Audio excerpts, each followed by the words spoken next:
and cheese, Daddy. More cinnamon wine, Daddy. ये मामा के बजे किधर से केबल लगा दी Mom, you have to get out of the shower. أعوذ بالله من الشيطان الرجيم بسم الله الرحمن الرحيم والصلاة والسلام على رسول الكريم وعلى آله وصحبه أجمعين السلام عليكم ورحمة الله وبركاته. वालेकुम सलाम. Jazakallah khair and thank you all for being here. My name is Munawwar Beg. I am one of the board members of SEED. On behalf of SEED, I would like to welcome you all to the second annual SEED fundraising event. Mashallah, it's nice to see you all here. Inshallah, we'll get started with the program. We're running a little bit late. Inshallah, we'll start the program with the recitation of Holy Quran. I would like to invite Usaid Bahauddin to recite few ayahs of the Quran.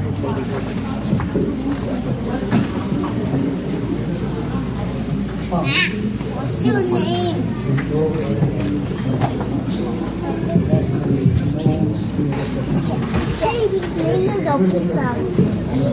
السلام عليكم ورحمة الله وبركاته.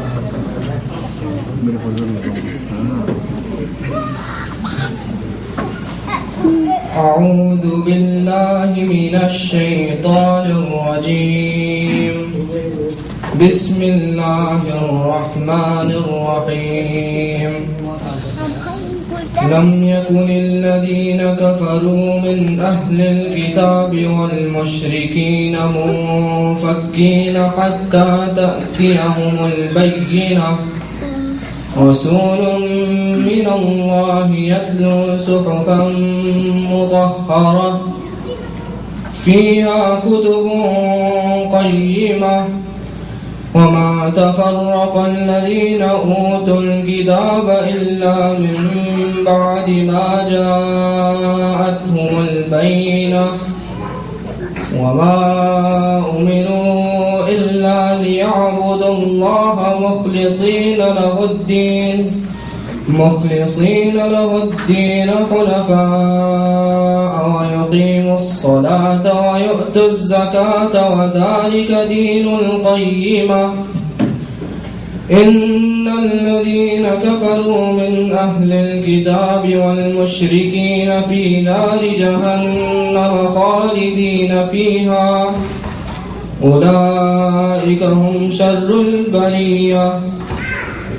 إن الذين آمنوا وعملوا الصالحات أولئك هم خير البرية جزاؤهم عند ربهم جنات عدن تجري من تحتها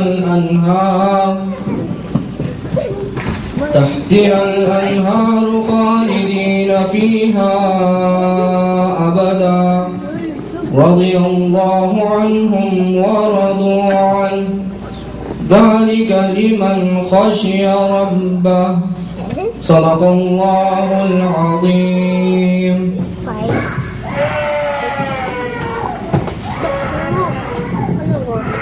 Jazakallah khair. Usaid is about to become a hafiz inshallah.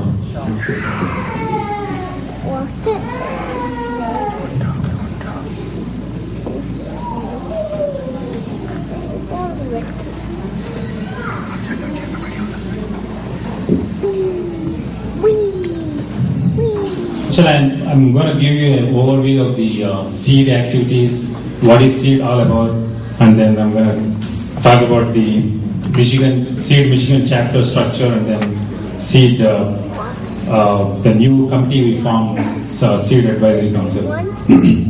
So again, SEED stands for Support for Education and Economic Development. It is a 501c charity organization. We are in the 6th year of operations. Our vision is to reduce the conditions of poverty and improve the quality of life of poor. And our mission is implement educational and vocational training and medical care programs for the poor so that they can lead a respectful life. We try to achieve this mission with certain values. Those are taqwa, honesty, integrity, and accountability. We call this one as a service to humanity. And we believe in the charity with dignity, and we respect all the recipients of the aid, and we follow the law of the land both here in US, back home in India. A little bit background about SEED. SEED was founded and formed in 2009 in Dallas, Texas by our brother Mazhar Hussaini. We have 9 board of directors and all of them are volunteers. We registered state chapters in Illinois, Michigan and Oklahoma. We started our Michigan chapter last year. Alhamdulillah, we had a very successful fundraising last year. You all came and donated generously. And inshallah, we're expecting the same thing tonight. This year we introduced this chapter in Minnesota. And inshallah, we're going to expand in other states as we find volunteers. So these are the main SEED programs we're working on. The first one is the educational. We pay tuitions, we pay for the books, computers, and we hire qualified teachers for the orphans and underprivileged children. And we also have a program called Widow and Destitute Family Support. We financially support those families. We give them monthly aid or monthly salary because they need a sustained income to lead the families. We also have what's called vocational training. There are so many Muslim youth, those are high school dropouts who cannot afford to go to college. So we try to give them employment orientation training, like technical training in AC, refrigeration, automotive training, and also we give teachers training for Muslim girls who cannot afford to go to school or college. We are also giving training in the paramedical services. The another program we started recently is the medical aid. We opened some clinics for diabetic care, for primary care, and for emergency medical services. Let me talk about the SEED Michigan chapter. I am the SEED board member, one of the 9 board members we have. And we have member volunteers for Michigan. We have Brother Azam Muhammad, Brother Ghaus Ahmad, and Brother Shakil Muhammad. These are member volunteers of Michigan chapter. And we have many more other volunteers who are working behind the scene to make this event possible. And we always look for more volunteers, both brother's side and sister's side. So this year we formed a committee called SEED Advisory Council. This is a 2015 initiative. The committee is basically there to advise us and help us whenever we need some new ideas from them. They are not involved in the day-to-day activities of SEED. Whenever we need help, we go to them few times a year and get some new ideas from them on how to help the poor in India more efficiently. So we have a total 4 sisters and 18 brothers who joined the SEED Advisory Council. So in Michigan, we have 5 community leaders, community renowned members. Dr. Rafiul Ansari, who is here today. We have Brother Sikandar Khatri and Qaid Saifi, Sayyid Razaki and Hamid Siddiqui.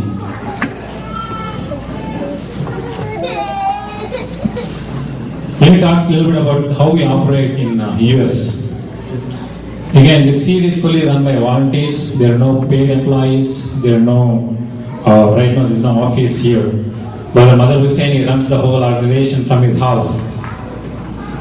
And we don't really do any fancy dinners or any grand galas.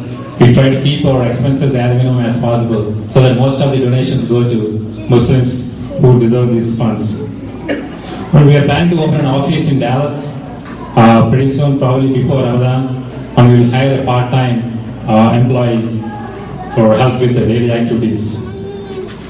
We also have a board of directors representing Texas, Illinois, and Michigan. How do we operate in India? SEED cannot directly send funds to poor people in India. The Indian government has a law, so we have to work with the local organizations in India.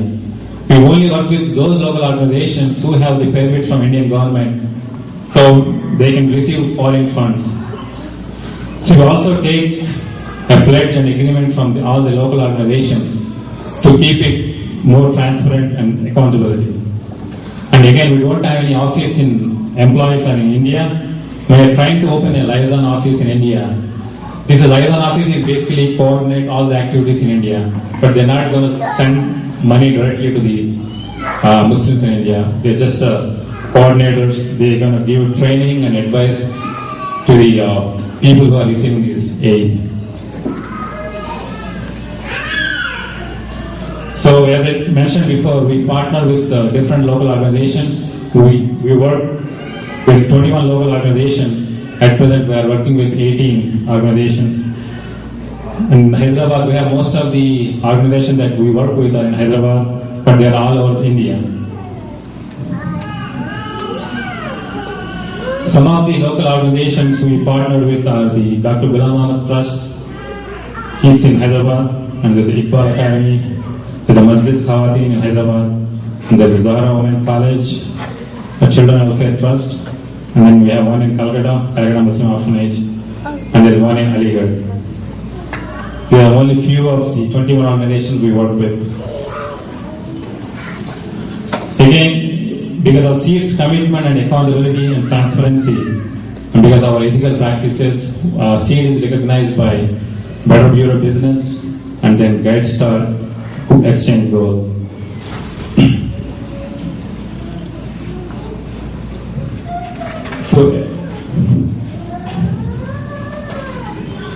So as you know, we don't exactly know the full situation of Muslims in India, and we have a speaker today who is going to explain us the poverty of Muslims in India and their educational and economic background.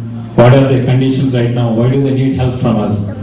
So we have our keynote speaker, Dr. Abu Saleh, here with us.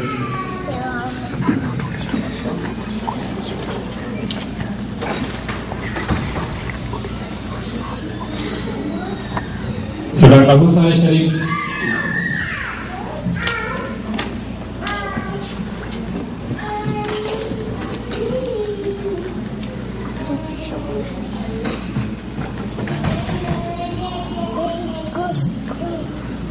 we're having some technical difficulties.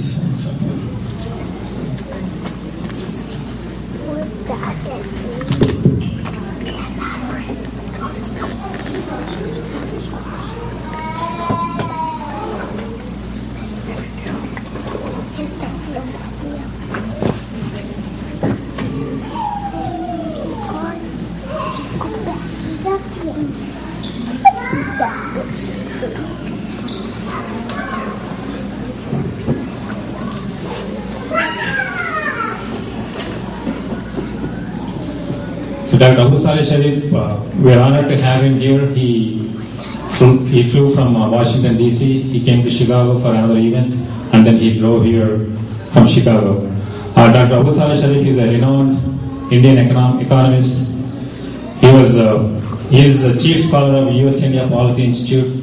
So USIPI is a think tank working for Indian minorities. Dr. Abu Saleh Sharif is also a committee member of Sachar Committee, sponsored by Indian government, Prime Minister Manmohan Singh.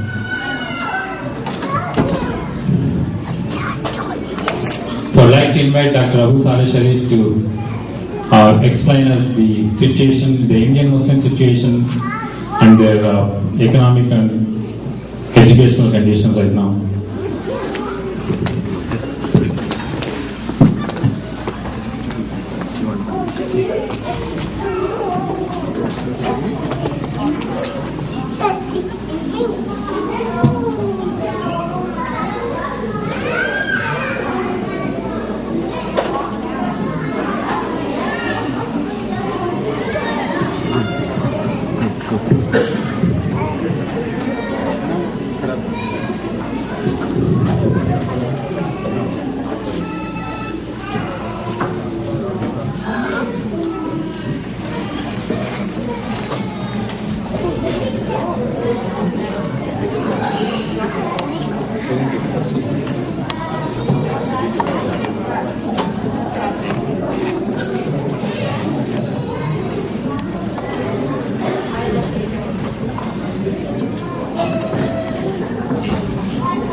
Let me start.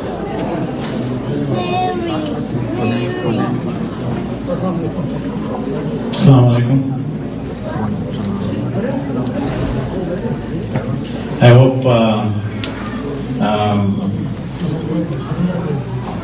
hope the people who are sitting here can. This hall is so big. It is important to draw your attention.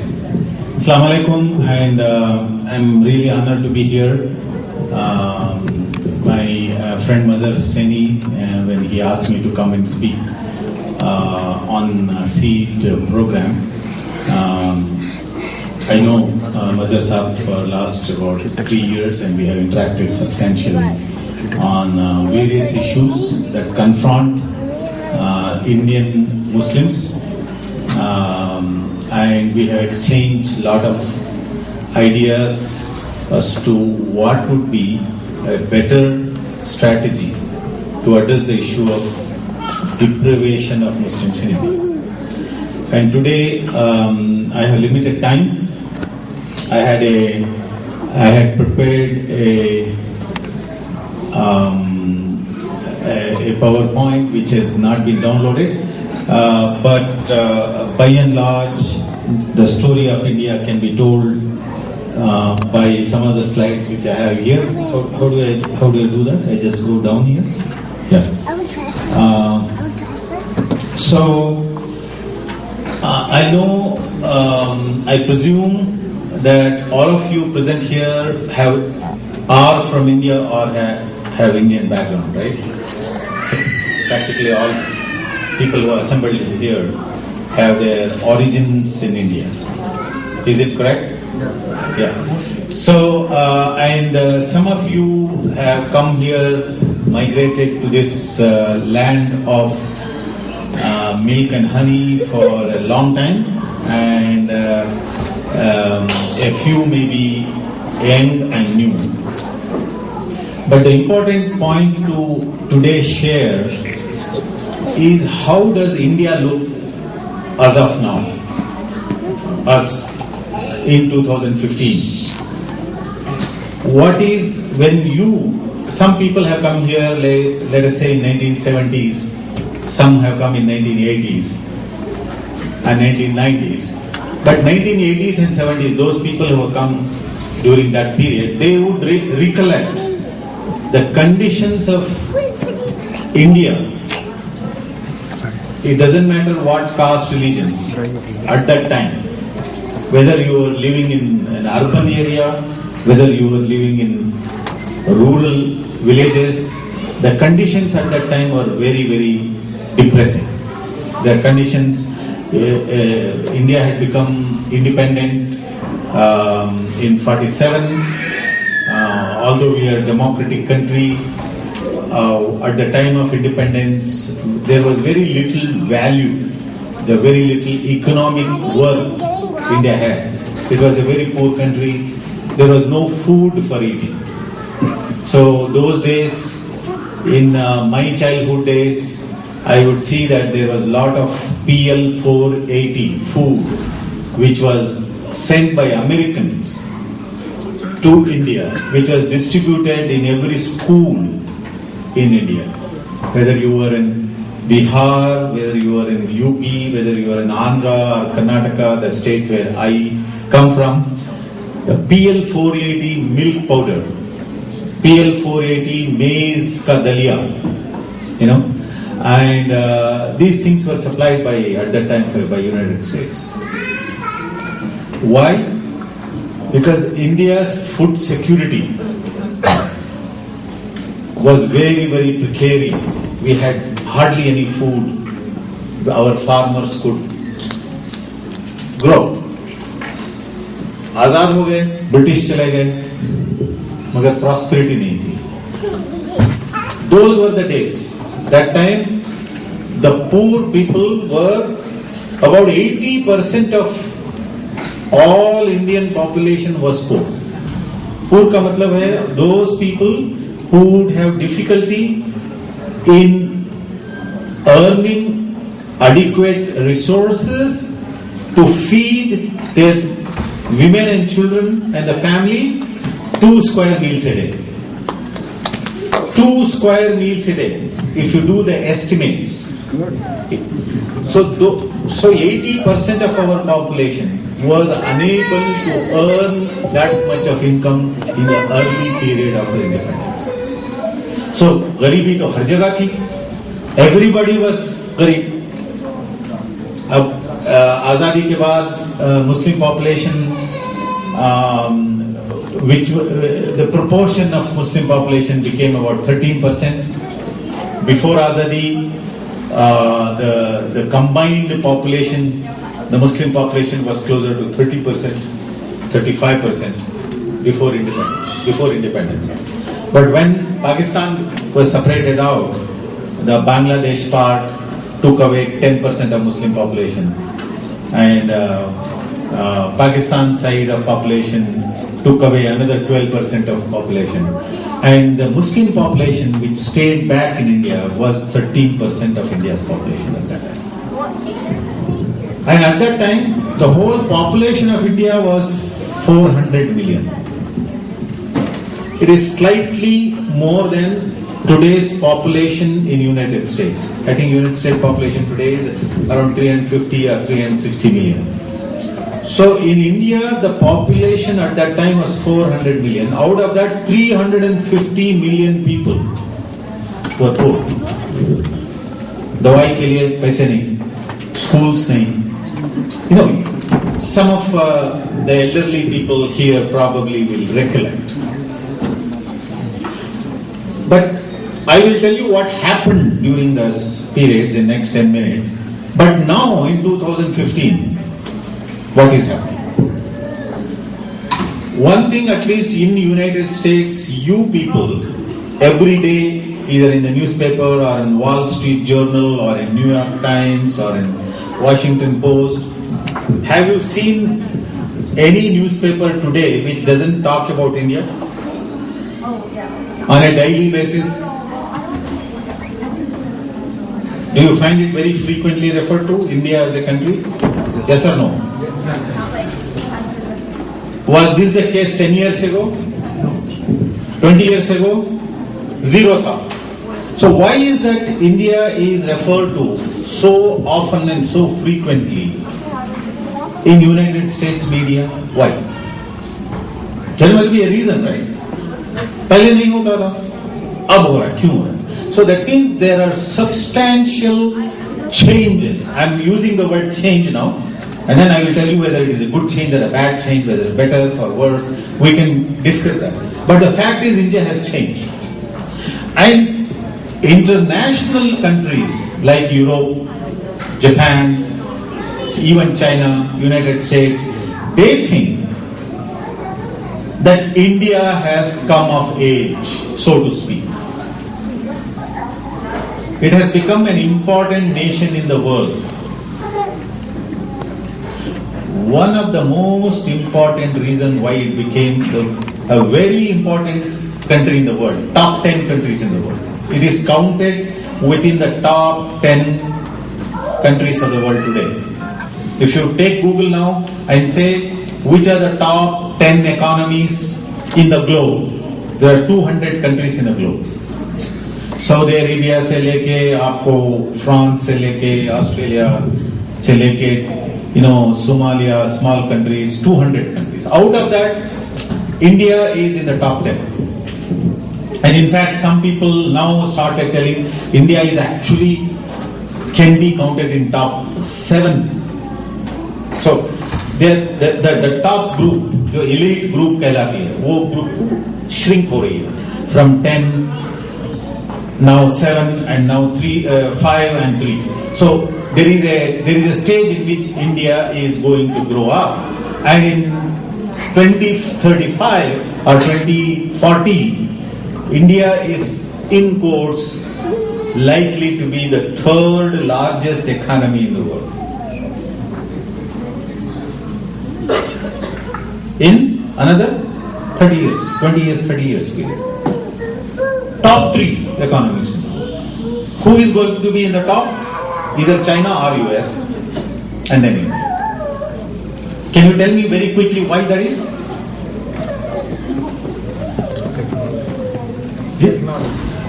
Technology. People. 1 billion. It is, we are already 1.3 billion people, and by that time we will be the largest population in the world. Will not be China. Today it is China. It will be India. So you may say how people can, what will people do? इतने गरीब लोग हैं, 80% poor people, 2 square meals a day, unable to earn, and now they become top of the countries. Now, what is happening? What is happening? Right? It's something which we have to ponder, we have to look into. So what has happened in India very quickly? That one thing is, broadly speaking, I don't care as an academic. I'm an academic, I don't work for the government. I'm an independent academic. So I have a right to review, audit government records. I do, because I'm trained to do that, I do it, right? Now, in my judgment, being an economist, analyst, having published books, I have a certain amount of authority behind it through publications. I could certainly tell that I am very proud to be an Indian Muslim. I am proud to be an Indian and also an Indian Muslim. Many people in the global context say, "Oh, kya ho raha hai? The Muslims in India, Hindu country hai, so they are persecuted. Unka neez to nabud ho raha hai. They will all garab kar denge Muslimanon." There are a lot of theories are floated around and around. And please bear in mind, I am standing here. I can tell you nothing of that sort is happening. There are problems in India, but Muslims have their due rights. The institutions, the democratic institutions, are there to protect us. But we have to know how to use them. If you don't use them, nobody will protect us. So we need to know how to use these institutions. However, one thing is that me as an analyst, I feel India is a great hope. Not only to the world. World is hoping that India is going to save their economies. In future, I'll tell you why. And that graph was there. Can you still download that if it's possible? Because there is one pyramid was there. It's not around here. Yeah. But you have to remind me 7 minutes before I conclude. You have to tell me when that start. So what has happened in India during these last 60 years is, one thing is population has grown from 400 million to 1.25 billion. That is, how many times more? 2 times double ho gaya. 400 million became 1,300 million already. So population बढ़ गया. While that population increased, the poverty which was 80%, that poverty declined to about 30%. So 400 million, 80% poverty. How many million were there? Approximately 350. Okay? Now 1.3 billion people, about 30% of them are poor. If you multiply that, even today around 350 million, approximately the whole population of United States is poor in India. But proportionately, 70% of the population have come out of poverty trap. They have become better off. Better off here means what? They are able to provide food, health, education, and a reasonable quality of life for their children in India today. 70% of the people. 30% still have problem. Now when this, a kind of opulence, it is not the opulence which you see in United States. Why? The per capita income in United States is closer to $45,000-$50,000 per year.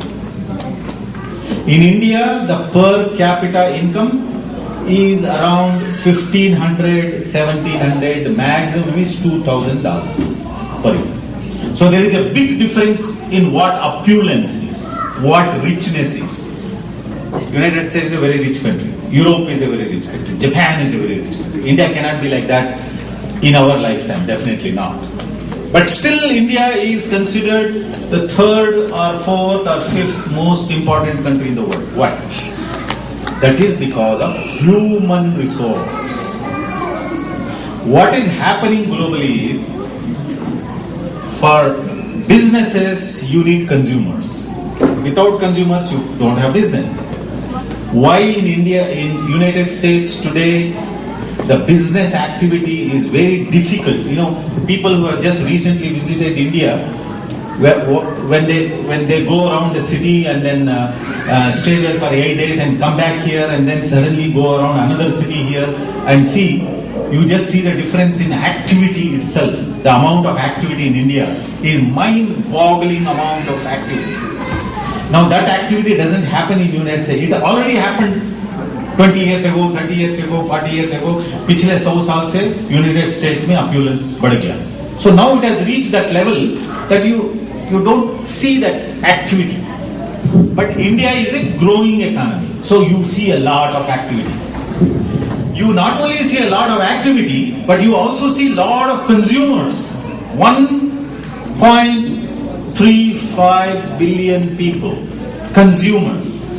That many children need pencils and books. That many children need immunization. That many people need a bicycle or a scooter or a car. You just see the amount of demand for consumer products in India. That is the reason why India is now in the top 5. Why? Because the future demand growth of the whole global economy. Future, if you take the growth of I'm not talking number, but the future growth of, let us say, sales of cars in the world, where that will be? India, China. China में almost saturation level पे आ गया है. Almost China has very good penetration of cars. But in India, it is growing. It is low, it is growing. Everybody can afford a car. A school teacher, हमारे ज़माने में, it was very difficult for them to own a car. But now a school teacher, the moment appointment is made, in very next month, she goes and brings a car and drives it. Opportunities. So all these things, opportunities are getting created. So the story is, we as Indian Muslims live in a country which has big good promise compared to our neighbors, compared to even some countries like Japan. And in fact, many people are telling in next 50 years, India will be the most coveted country in which people want to live. That is the stage in which we are going. So this is the positive side of India. गरीबी है, वो है, मगर future bright है. Now in this brightness, what is the situation of the Muslim community? Why we are talking of Muslim community as a separate community in India? No, Muslims are like anybody else. They are Indian citizens. They are born there. Their forefathers belong to that place. They are not dropped from Mars, or they are not dropped from Venus, or some place. They are born here. We are all local people, right? We are not migrants, right? Unlike in United States, you say migrants. You are migrants. But India में कोई migrant तो नहीं है. All Muslims are there. हजारों साल से, right? But still, since we became independent in a democracy, because of the voting behavior, the way people vote, the way people bring or formulate a government, the caste and religious identities become very strong, very deep. Why? Because the power, whether it is a municipality, whether it is a panchayat, or whether it is a state government, or whether it is a national government, is based on the majority votes. So here, within the Hindu community also, there is nothing called Hindu community in India. If during the elections and all that, why Muslims become important during election time? Because some parties want to isolate Muslims to tell their other voters, look, these are Muslims, we are Hindus. So to make myself Hindu, I have to show somebody that is a Muslim. That is the reason, that is a political game. That is the only reason why Muslims are identified as Muslims in India, is because they want to show them as a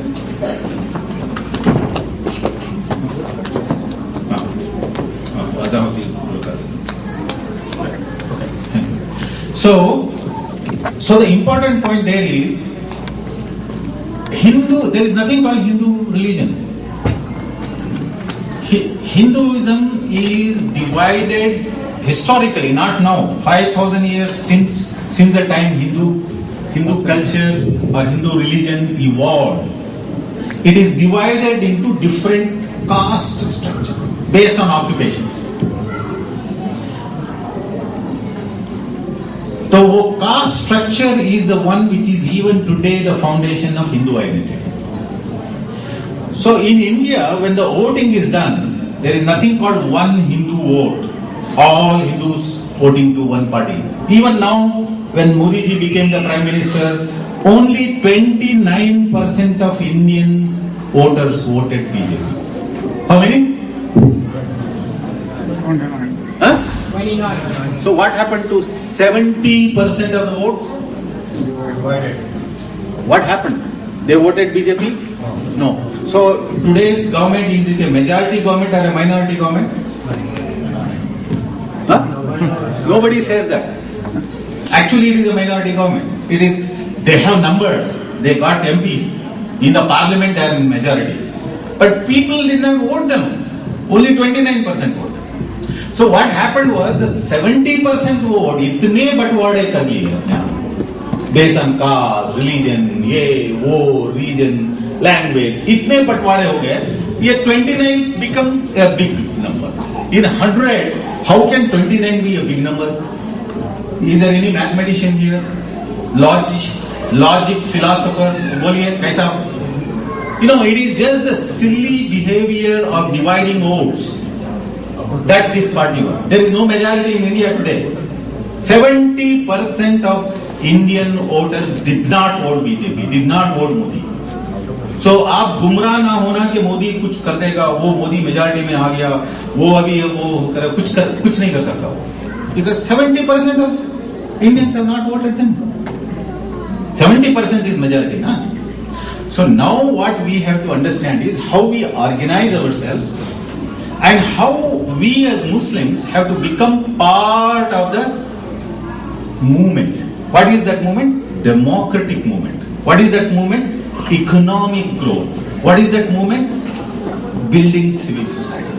So there is a wave, there is a different way the Muslims have to start thinking that not only that आप अपना ये बताइए, can anybody say how many mosques will be there in India?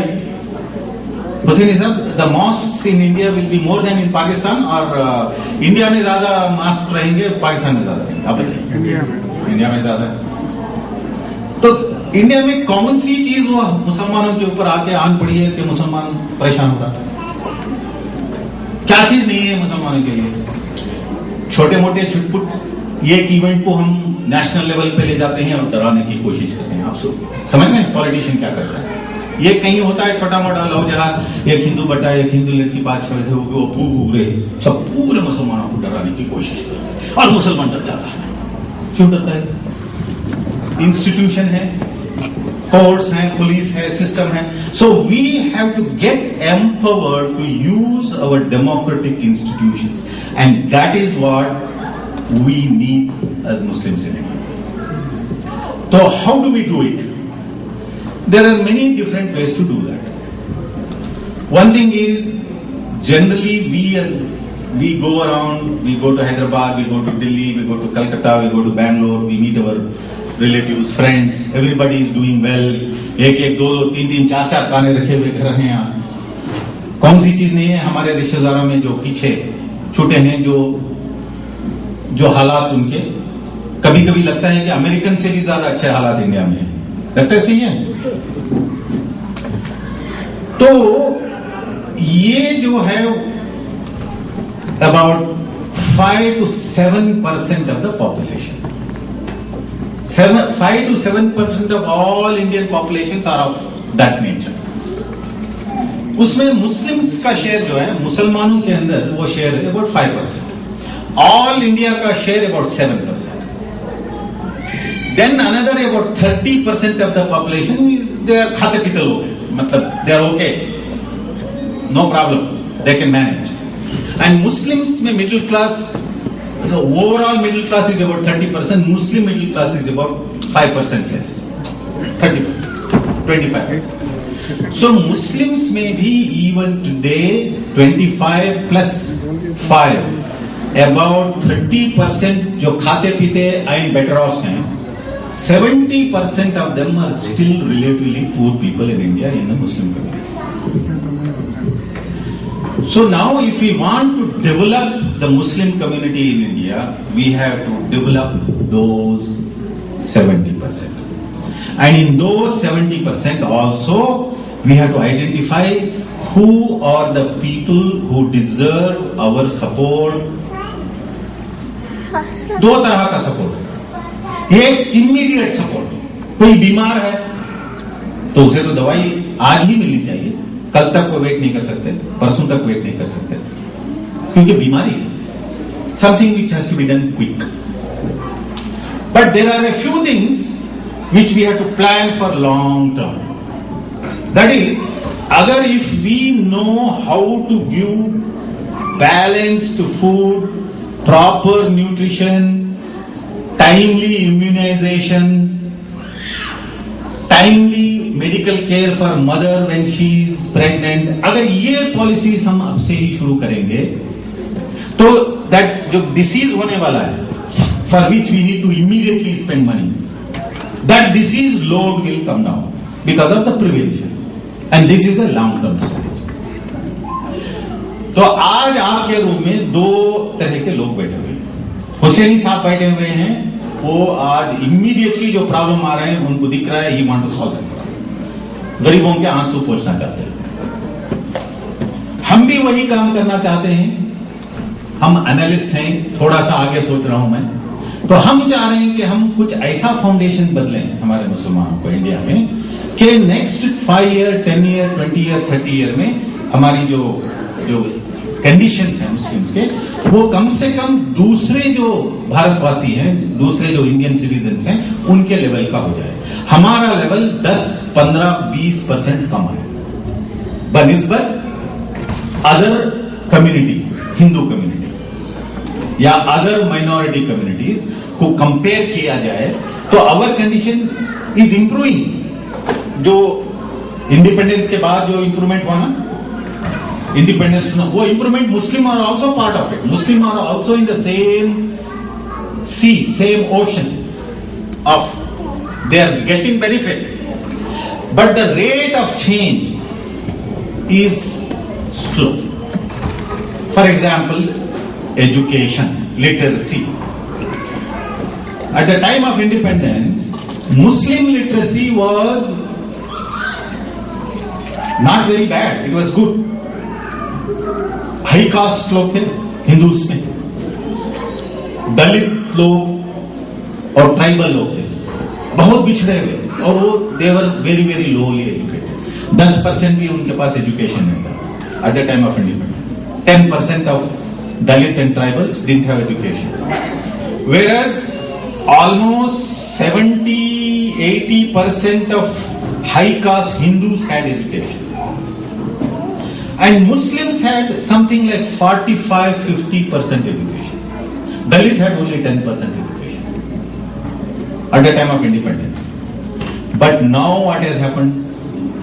Now the Dalits' education has come very close to 55-60% in 60 years' time.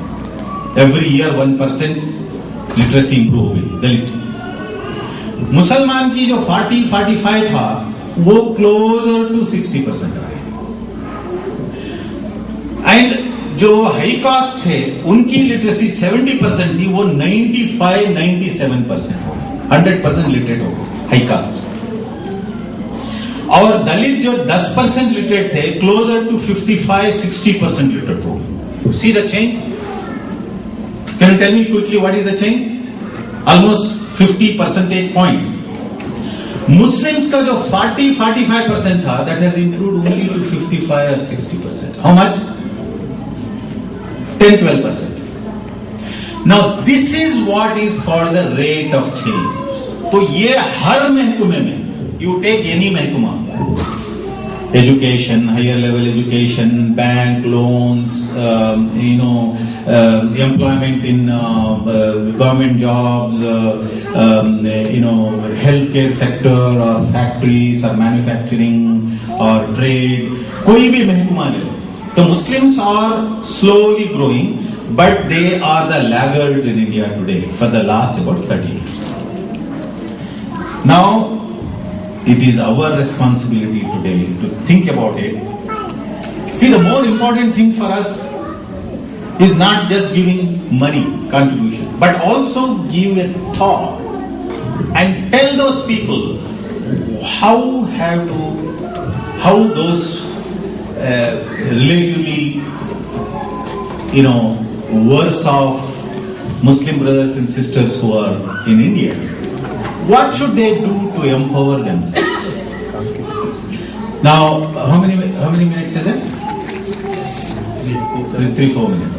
So the situation here is we need to immediately bring down the pain and suffering of those who are suffering. Number one.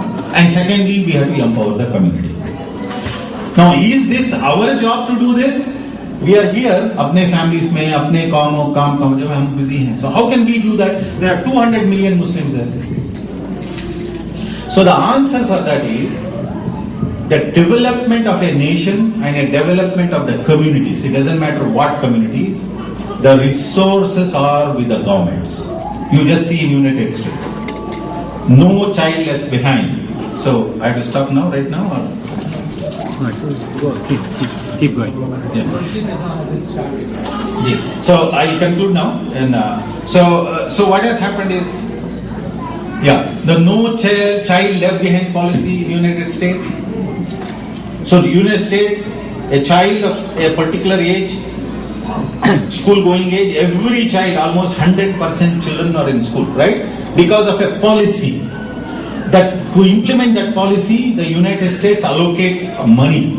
And there is a huge bureaucracy which works for it to bring literacy to 100%. But in India, the enrollment rates are now closer to 60-70% for the age group. 40% of the children, particularly among Muslim community, between the age group 6 to 14, 40% of the children are not in school.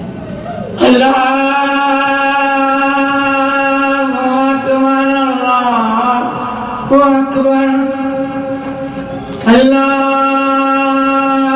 Akbar.